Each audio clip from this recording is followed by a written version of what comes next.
Uma vida com propósitos, de Rick Warren. Dia 11. Tornando-se amigo de Deus. Assim como tivemos restaurada a nossa amizade com Deus pela morte de seu Filho, sendo ainda seus inimigos, certamente seremos libertos da punição eterna por meio de sua vida. Romanos, capítulo 5, versículo 10. Deus quer ser seu melhor amigo.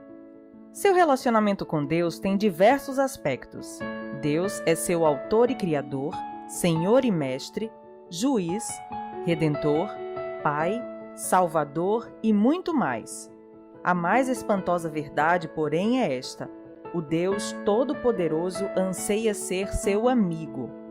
No Éden, vemos o relacionamento ideal entre Deus e o ser humano. Adão e Eva desfrutavam uma amizade íntima com ele. Não existiam rituais, cerimônias ou religião, apenas um simples e terno relacionamento entre Deus e o casal que ele havia criado.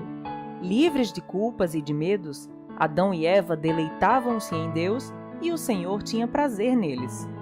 Fomos feitos para viver continuamente na presença de Deus, mas após a queda, aquele relacionamento ideal foi perdido. Somente umas poucas pessoas no Antigo Testamento vivenciaram o privilégio de uma amizade com Deus. Moisés e Abraão foram chamados amigos de Deus. Davi foi chamado um homem segundo o coração de Deus. E Jó, Enoque e Noé eram amigos íntimos de Deus. Entretanto, medo de Deus, não amizade, era mais comum no Antigo Testamento. Então Jesus mudou a situação. Quando pagou nossos pecados na cruz, o véu do templo que simbolizava nossa separação de Deus foi rasgado de cima a baixo, indicando que o acesso direto a Deus estava novamente disponível. Ao contrário dos sacerdotes do Antigo Testamento que precisavam passar horas se preparando para encontrar com Deus, hoje podemos entrar na presença dele a qualquer instante. A Bíblia diz: podemos agora exultar em nosso novo e maravilhoso relacionamento com Deus. Tudo por causa do que nosso Senhor Jesus Cristo fez por nós, tornando-nos amigos de Deus. Isso está em Romanos, capítulo 5, versículo 11. Ter amizade com Deus só é possível por causa da graça dele e do sacrifício de Jesus. Tudo isso é feito por Deus, o qual, por meio de Cristo, nos transforma de inimigos em amigos dele. 2 Coríntios, capítulo 5, versículo 18. Um antigo hino diz: em Jesus, amigo temos. Mas, na verdade, Deus nos convida a desfrutar a amizade e a companhia das três pessoas da Trindade: nosso Pai, 1 João capítulo 1, versículo 3, o Filho, 1 Coríntios capítulo 1, versículo 9, e o Espírito Santo, 2 Coríntios capítulo 13, versículo 14. Jesus disse: já não os chamo servos, porque o servo não sabe o que o seu senhor faz. Em vez disso, eu os tenho chamado amigos, porque tudo o que ouvi de meu Pai, eu tornei conhecido a vocês. João, capítulo 15, versículo 15. A palavra utilizada para amigo nesse versículo não significa uma relação superficial, mas um relacionamento íntimo e de confiança. A mesma palavra é usada em referência ao padrinho de casamento, lá em João, capítulo 3, versículo 29, e ao círculo de amigos íntimos e de confiança de um rei. Em uma corte, os servos devem manter distância do rei, mas o círculo de amigos de confiança desfruta sua proximidade, bem como o acesso direto a ele e a informações confidenciais. Que Deus me queira como amigo íntimo é difícil de entender, mas a Bíblia diz: ele é Deus que zela com todas as forças pelo relacionamento que mantém com você. Êxodo, capítulo 34, versículo 14. Deus deseja muito que o conheçamos profundamente. Na verdade, ele planejou o universo e orquestrou a história, incluindo os detalhes de nossa vida, para que nos tornássemos seus amigos. A Bíblia diz: ele fez as criaturas, nenhuma criatura o fez. Começando do nada, ele fez toda a raça humana e criou a terra habitável, com muito espaço e tempo para uma vida em que pudéssemos buscar Deus, e que, em vez de ficar tateando na escuridão, pudéssemos de fato encontrá-lo. Atos, capítulo 17, versículos 26 e 27. Conhecer e amar a Deus são nosso maior privilégio, e sermos conhecidos e amados é o maior prazer de Deus.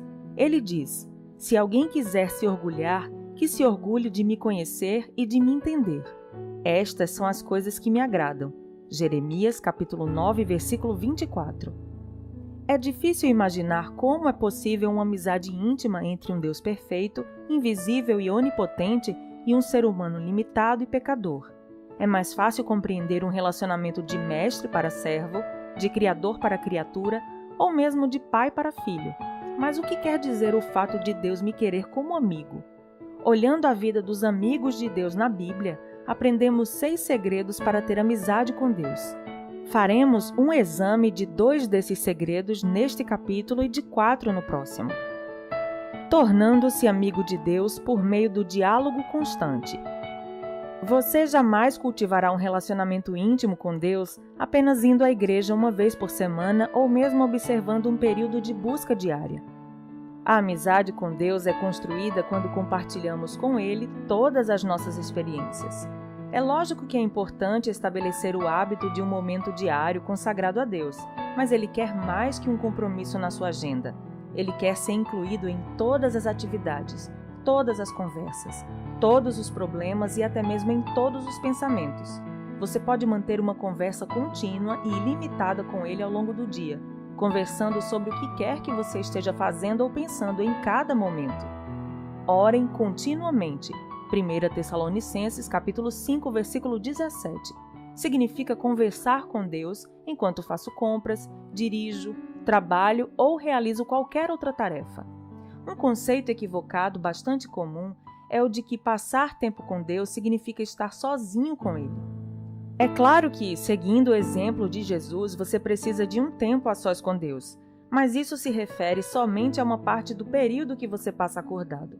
Tudo o que você faz pode ser passar tempo com Deus se Ele for convidado para participar e você estiver consciente de sua presença.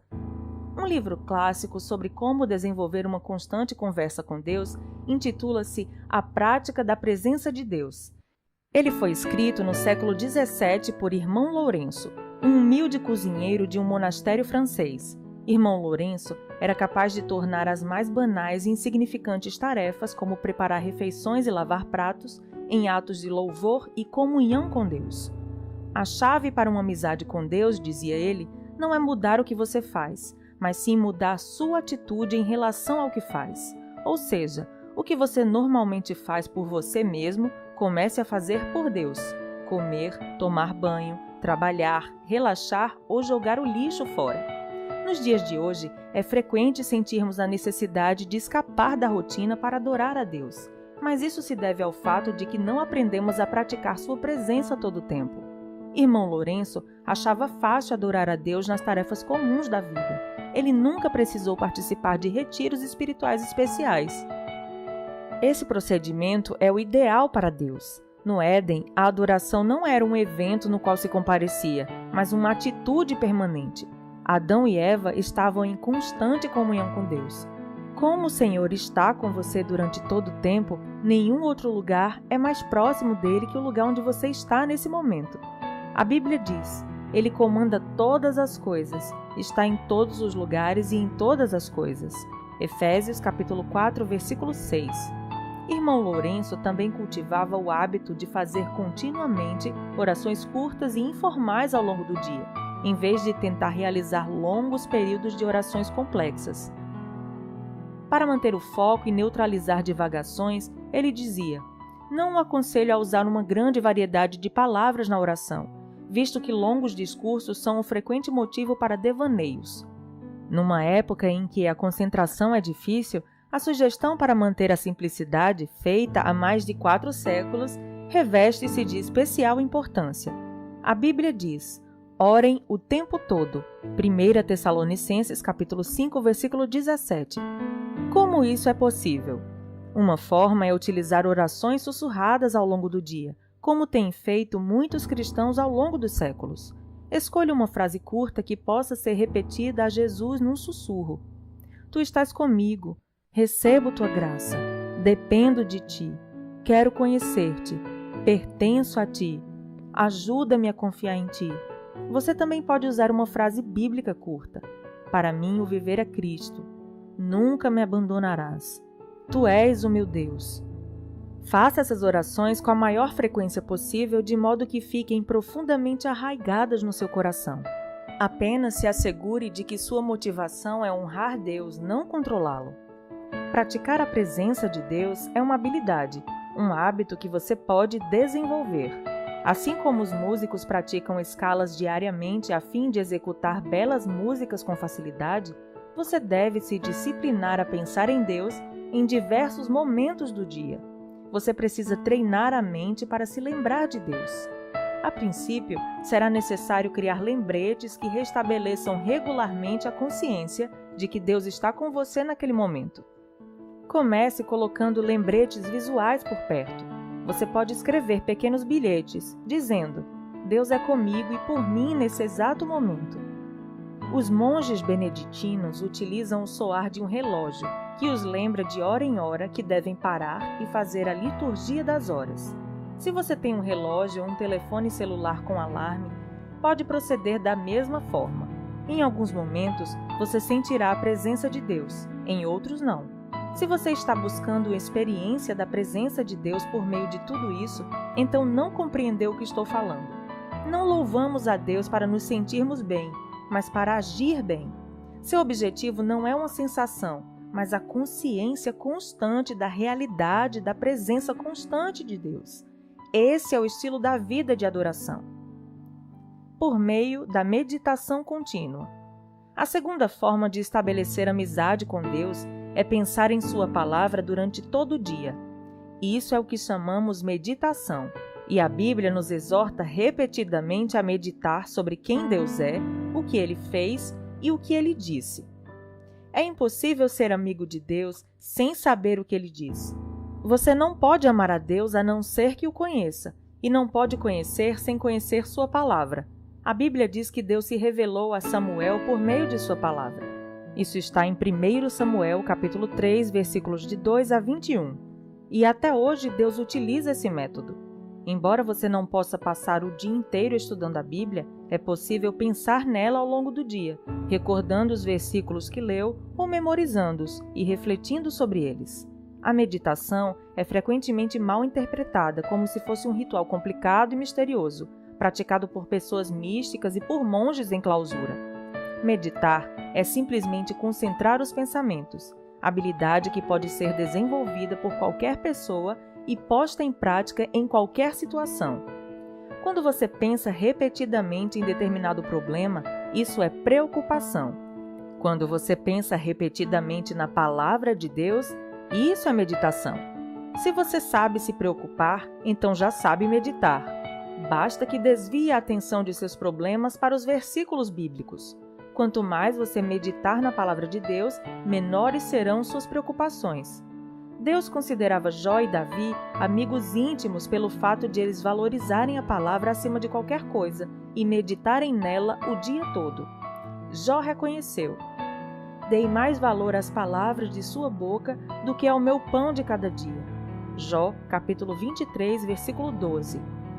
Davi disse: como eu amo a tua lei, medito nela o dia inteiro. Salmos 119, versículo 97. E as obras de Deus estão constantemente em meus pensamentos. Não consigo parar de pensar nelas. Salmos 77, versículo 12. Amigos dividem segredos, e Deus irá compartilhar os segredos dele com você se você desenvolver o hábito de meditar em sua palavra do início ao fim do dia. Deus contou seus segredos a Abraão e fez o mesmo com Daniel, Paulo, os discípulos e outros amigos. Veja Gênesis capítulo 18, versículo 17, Daniel capítulo 2, versículo 19 e 1 Coríntios capítulo 2, versículos de 7 a 10. Quando você ler a Bíblia ou ouvir um sermão, não cometa o erro de simplesmente guardá-la e continuar com sua vida. Desenvolva o hábito de revisar a verdade em sua mente, pensando continuamente nela. Quanto mais tempo você repassar o que Deus disse, maior será a sua compreensão dos segredos dessa vida, que muitas pessoas deixam escapar. A Bíblia diz: o Senhor é amigo chegado de quem o respeita e lhe obedece. A essas pessoas, ele revela os segredos de seus planos. Salmos 25, versículo 14. No próximo capítulo, veremos outros 4 segredos sobre o cultivo da amizade com Deus. Mas não espere até amanhã. Comece ainda hoje a praticar um diálogo permanente com Ele e a meditar continuamente em Sua palavra. A oração permite que você fale com Deus. A meditação permite que Deus fale com você. Ambas são essenciais para quem quer se tornar amigo do Senhor. Dia 11. Pensando sobre meu propósito de vida. Tema para reflexão: Deus quer ser meu melhor amigo.